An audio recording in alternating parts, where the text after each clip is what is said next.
নমস্কার বন্ধুরা, সবাই কেমন আছেন? আশা করি খুব ভালো আছেন। আপনাদের আশীর্বাদে আমিও খুব ভালো আছি। কাকুলি ব্লকে আপনাদের স্বাগত জানিয়ে আমার মঙ্গলবারের দিনটি শুরু করে দিলাম। আজ তো মঙ্গলবার, দাদা বাজারে গিয়েছিল। ওই যে বলি না, আমাদের ফুল আনতে যেদিনকে যায় সেদিনকেই বা দাদা একটু একটু করে বাজার করে রাখে। একদিনে অনেক বাজার করতে পারে না, সারা সপ্তাহই তো আমাদের ওয়ার্কিং ডে বলতে গেলে। তো দাদা বাজার থেকে নিয়ে চলে এসছে মাংস, চিংড়ি মাছ আর পমফ্রেট মাছ। আজকে পমফ্রেট মাছটা রান্না করব। চলুন ধুয়ে বাকিগুলো সব ফ্রিজে রেখে পমফ্রেট মাছটা রেখে দিলাম। আর এখানে নিয়েছে, এসে তো খুব রেগে যাচ্ছে, এসে বলছে বাজারে গেলে পরে ওর মাথা গরম হয়ে যায়। পেঁয়াজ জানেন বন্ধুরা 90 টাকা কিলো এখন পেঁয়াজ হয়ে গেছে। সেই দিনকে এনেছে দুদিন আগেই 80 টাকা কিলো, তো আজকে আবার 90 টাকা কিলো। আজকের পেঁয়াজটা একটু ভালো। দুটো বেগুন এনেছে, দেখুন এই বেগুন আমার গাছেও হয়েছে। আর একটা দুধের প্যাকেট চালতাটা কিন্তু একদম টাটকা, মনে হলো গাছ থেকে পেড়ে নিয়ে এসছে, পাতা সমেত। আচ্ছা বন্ধুরা, আপনারা কে কে চালতা কাটতে পারেন বলুন তো? অনেকেই কিন্তু চালতা কাটতে পারে না, কারণ চালতা প্রচণ্ড বিজল হয়। আমি কিন্তু মায়ের থেকে শিখেছি চালতা কাটা। তো চালতা কিভাবে কাটতে হয় চলুন আপনাদের দেখাই। চালতা প্রথমত দুভাগ করে নিলাম, আর একটা রান্নাঘরের কাপড় দিয়ে ভালো করে চালতাটাকে মুছে নিলাম, বটি, হাত আর চালতা। 4 ভাগ করলাম, ভেতরে যে বিজল যে থাকে ওটাকে কিন্তু ফেলে দিলাম, দেখেছেন? তারপরে ভেতরে একটা চামড়া থাকে, এই চামড়াটাকেও বেশ টেনে ফেলে দিলাম। দেখলেন তো? এইভাবেই কিন্তু চালতা কাটলে চালতা খেতেও টেস্ট হবে, চালতা কষ হবে না। ভেতরের ছালটা কিন্তু ফেলতেই লাগে চালতাতে। তো চালতা আমি কেটে নিয়ে চালতা ধুয়ে একটু লঙ্কা দিয়ে নুন দিয়ে আমি চালতা সেদ্ধ বসিয়ে দিয়েছি। চালতা সেদ্ধ হয়ে গেছে, বা ডালটাকে ঢেলে দিলাম, হলুদ দিয়ে দিলাম। চলুন ডালটাকে সম্বার দিয়ে নিই এখন। লঙ্কা, প্রতিদিনের মতন সর্ষে আর মেথি দিয়ে যখন বেশ চটর চটর করে ফেটে উঠবে, ডালটাকে দিয়ে দিলাম। আর নামানোর সময় একটু সামান্য চিনি দেব, ব্যালেন্সের জন্য। ডালটা খুব স্বাদ হবে। ডাল আমার হয়ে গেছে, নামিয়ে দিলাম। এবার চলুন পমফ্রেট মাছটা বানিয়ে নিই। পমফ্রেট মাছ বানিয়ে নিচ্ছি। পমফ্রেট মাছটা ভালো করে ভেজে নিলাম, দুপাশ উল্টে পাল্টে। পমফ্রেট মাছ এমনি শুখি মাছ, বেশিক্ষণ রান্না করতেও সময় লাগে না, বেশিক্ষণ ভাজতেও সময় লাগে না। পমফ্রেট মাছ দিয়ে কিন্তু অনেক কিছু রান্না করা যায়। বন্ধুরা, আপনারা কিভাবে খান পমফ্রেট মাছ আমাকে কিন্তু কমেন্টে জানাবেন। আমি আজকে পমফ্রেট মাছ রান্না করব আলু দিয়ে। যেই তেলে ভেজে নিলাম মাছগুলো, সেই তেলেই দিয়ে দিলাম কালো জিরে ফোড়নে। লম্বা লম্বা করে আলু কেটে রেখেছিলাম, সেই আলুগুলো দিয়ে দিলাম। দিয়ে একটু 2 থেকে 4 মিনিট ভালো করে নেড়ে নেব, যেন আলুগুলো একটু ভাজা ভাজা হয়ে যায়। এখনকার আলু কিন্তু খুব ভালো, তাড়াতাড়ি গলে যায়। এবার দিয়ে দিলাম পরিমাণ মতো নুন, পরিমাণ মতন হলুদ, আর পরিমাণ মতন কাঁচা লঙ্কা পেস্ট, একটু গরম জল, যেহেতু হলুদটা দিয়েছি। দিয়ে ভালো করে মশলাটাকে কষিয়ে নিয়ে চলুন। ঢেকে ঢেকে কষালে মশলা তাড়াতাড়ি কষে, আর ওই যে ঢাকার যে জলটা পড়ে, জল আর দিতে লাগে না বেশি করে। তো ভালো করে মশলা কিন্তু আমি কষিয়ে নিয়েছি, দেখেছেন? একদম তেল আর মশলা কিন্তু আলাদা হয়ে গেছে। আমাকে এবার বুঝতে হবে আমার মশলা ঝোল দেওয়ার জন্য রেডি হয়ে গেছে। তো চলুন প্রতিদিনের মতন আজকেও গরম জল দিয়ে দিই ঝোলে, তাতে ঝোলটার টেস্ট খুব ভালো হবে। দিয়ে দিলাম গরম জল পরিমাণ মতো। এইবার ফুটে গেছে, দেখুন সঙ্গে সঙ্গেই কিন্তু ফুটে গেছে। গরম জল দেওয়ার কারণ কিন্তু এটাই, তরকারি খুব তাড়াতাড়ি হয় আর টেস্টও হয়। এবার একটু নেড়ে দিলাম, একটু ঢেকে দেব। ঢেকে দিয়েই এবার দেব ধনে পাতা। ধনে পাতা দিলে পরে তরকারির টেস্ট বেশি হয়। এখন তো একটু শীতকালের মধ্যেই পড়ে এখন। এবার চলুন ধনে পাতা দিয়েছি যখন, মাছটা এবার দিয়ে দিই। সব মাছগুলো দিয়ে দিলাম, দিয়ে এবার 7 থেকে 8 মিনিট মাছটা ঢেকে দেব। পমফ্রেট মাছ বেশিক্ষণ সময় লাগে না রান্না করতে। 5 থেকে 7 মিনিট ঢেকে দিলেই বকবক করে ফুটবে, ঝোল আমার হয়ে যাবে আর মাছটাও সেদ্ধ হয়ে যাবে। চলুন ঢেকে দিয়েছি, এবার নামিয়ে নিই। হয়ে গেছে মাছ, দেখুন কি সুন্দর হয়েছে দেখতে। এইভাবেও পমফ্রেট মাছ খাওয়া যায়।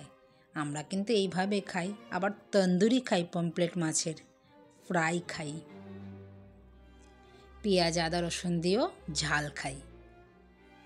তো চলুন, হয়ে গেছে পমফ্রেট মাছ আমার রান্না। এইবার পমফ্রেট মাছ তো অনেকটাই এনেছে, দেখেছেন আপনারা বন্ধুরা, তো অতটা রান্না আমি করিনি। যতটুক লাগবে আমার ততটা রান্না করেছি, আর বাকিগুলো দুপাশ থেকে পিঠগুলো একটু চিড়ে নিচ্ছি। এটাকে কি করব জানেন? ফ্রাই করব। তো এইবার নুন, হলুদ, কাঁচা লঙ্কা, আদা, রসুন, পেঁয়াজ একটু একটু করে দেব। যতটা আমাদের পরিমাণ মাছ আছে সেই পরিমাণ অনুযায়ী আমি মশলাপাতিগুলো সব দিয়ে নিলাম। এবার দেব তন্দুরি মশলা। এটাকেও আমরা দুটো ভাগে রান্না করব। 3টে রান্না করব তন্দুরি আর 3টে করব ফ্রাই। দিয়ে দিলাম নুন আর হলুদ, কাসুরি মেথি দিলে পরে খুব সুন্দর গন্ধ ওঠে। এইভাবে একবার বন্ধুরা বানিয়ে খাবেন পমফ্রেট মাছ, সারা জীবন মনে রাখবেন যে কি খেলাম। তো চলুন, মাখা তো আমার হয়ে গেছে, এটা একটু রেখে দিই। এবার একটা কন্টেনারের মধ্যে 1/2 কাপ ময়দা নিয়ে নেব। ময়দার মধ্যেও দেব একটু আদা, কাঁচা লঙ্কা, একটু তেল, নুন, এগুলো দিয়ে ভালো করে ময়দাটাকে ফেটিয়ে রেখে দেব। এবার ভাজবো, মেয়ে আসলে বিকেলে ভাজবো। 2 চামচ কর্নফ্লেভারও দিয়ে দিলাম। জানেন বন্ধুরা, সেদিনকে যে বললাম না বাপের বাড়ি গিয়েছিলাম, তো সেখানে তো আমি তো বেশিক্ষণ থাকতে পারি না বাপের বাড়িতে, তো মেয়ে তো ছিল, কাজ ছিল, একটু মেয়েকে রেখে তারপর একটু গিয়েছিলাম। তো মেয়ে আমার এই যে দেখেছেন আমার হাতের এগুলো তৈরি, মেয়ে নেওয়ার জন্য পাগল হয়ে গেছে। এই একটা কুকুর আর এই একটা টেরি, এগুলো আমি আগে বানাতাম। তো রেখে দিয়েছে, মাকে জিজ্ঞাসা করেছে, মা বলছে নিয়ে যা। তো মেয়ে আমার ভয়েতে আর নিয়ে আসতে পারিনি। তো আমাকে আবার বলছে এখন, মা এটা কি নিয়ে আসবো? চুপি চুপি বলছে। যে কখন ভিডিও তুলেছে সেটা তো আমি জানি না, বাড়িতে এসে আমাকে দেখাচ্ছে, এটা তুমি বানিয়েছো? আমি বলছি হ্যাঁ। এইটার একটা ঘটনা আছে জানেন বন্ধুরা, আমাদের ডাইনিং রুমে ঢুকতে একটা সোফা ছিল লম্বা মতন, আগেকার দিনে তো লম্বা মতন সোফা থাকে, তো এই সোফার মধ্যে এই কুকুরটাকে বসিয়ে রাখতাম। যে আসতো নিচে থেকে পুরো অবিকল একদম কুকুরের মতনই লাগতো, আর ওদিকে মুখ করে না বসিয়ে রাখতাম। আর আমাদের কলাপসের গেটটা টানা থাকতো, আর যদি কেউকে বলতাম যে এসো, কেউ না ভয়েতে আসতে চাইতো না, ভাবতো এটা সত্যি করে কুকুর বসে আছে বলে কি, আচ্ছা কুকুরটা আগে সরান তারপরে আমরা যাচ্ছি। জানেন, কুকুরটা একদম সত্যি মানে রিয়েল কুকুরের মতন দেখা যেত। এখন তো কুকুরের নাক নেই, বহু বছর হয়ে গেছে এই কুকুরটা, তাও তো মা যত্ন করে রেখেছে, আমার তো মনেই ছিল না। তো আমার মেয়ে এটাকে দেখে বায়না করছে এখন আমার বাড়িতে এটা নিয়ে আসবে। তো আমাকে ভিডিও করে দেখাচ্ছে, দেখো, ওর বাবাকেও দেখাচ্ছে, ওর বাবা বলছে নিয়ে আসবি।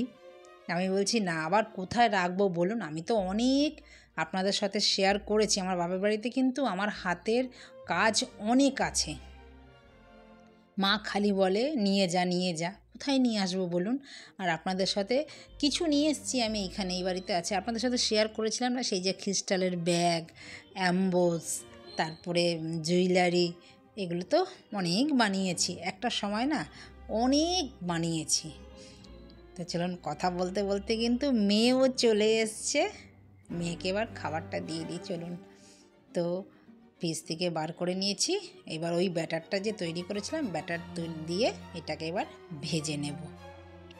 আপনারাও এইভাবে ভেজে খাবেন, তারপরে আমাকে কমেন্টে জানাবেন কেমন হয়েছে।